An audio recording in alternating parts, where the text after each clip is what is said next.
السلام عليكم. طبعا احنا النهارده معانا حالتنا صديقي، بصراحه هو صديق شخصي ليا يا جماعه، ولكن العمليه فيها قدر عالي من الصعوبه زي ما احنا شايفين.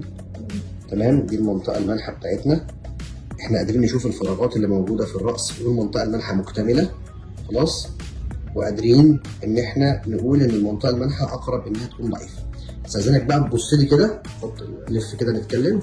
طيب احنا لما نيجي نتكلم دلوقتي ليه الديزاين اللي احنا عملناه لخطه الزراعه، طب حد هيقول لي ليه ما قفلناش السبعات دي وليه ما عملناش خط شعر نازل كده بالشكل ده؟ لان احنا عندنا منطقه مالحه زي ما انتم شفتوها ضعيفه شويه، وتم ايضاح خطه الزراعه كامله وحجمها وكل شيء علشان خاطر نقدر نزرع المنطقه دي. احنا عندنا مصدر التبرع نفسه خفيف جدا خفيف جدا. طب علشان نتجاوز المنطقه دي هنستعين ان شاء الله تعالى بجرافات الدقن. احنا تم يعني انت فهمت كل شيء خاص بالعمليه وليه الرسمه وايه التوقعات وكل شيء. مظبوط. ان شاء الله نتوكل على الله. نتوكل على الله باذن الله تعالى، ربنا يجعلها خير، وان شاء الله ان شاء الله نجتهد ان احنا نطلع حاجه كويسه. الحمد لله، ده شكلنا بعد بالظبط 8 ايام من العمليه مع محمد.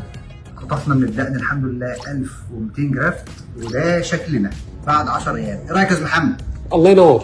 حسيت باي مشكله خالص؟ خالص، الله ينور. مش متوقع كده بصراحه. الدنيا كويسه الحمد لله، شكلنا من الاعلى، المنطقه المزروعه كثافه مقبوله جدا، خط شعر الحمد لله مناسب جدا لدرجه الصلع. منطقتنا المالحه الحمد لله زي ما احنا شايفين الحمد لله، رغم ان هي كانت ضعيفه جدا بس الحمد لله نقدر نقول ان هي مش باين فيها اي اثر من الاختطاف. امور كويسه جدا خالص زي ما احنا شايفين الحمد لله تعالى. التجربه كانت كويسه يا استاذ محمد؟ ممتازه، فوق الممتازه والله. اللهم لك الحمد. جزاكم الله خير. اللهم لك الحمد. يعني مركز DHC مركز كويس؟ لا الله ينور.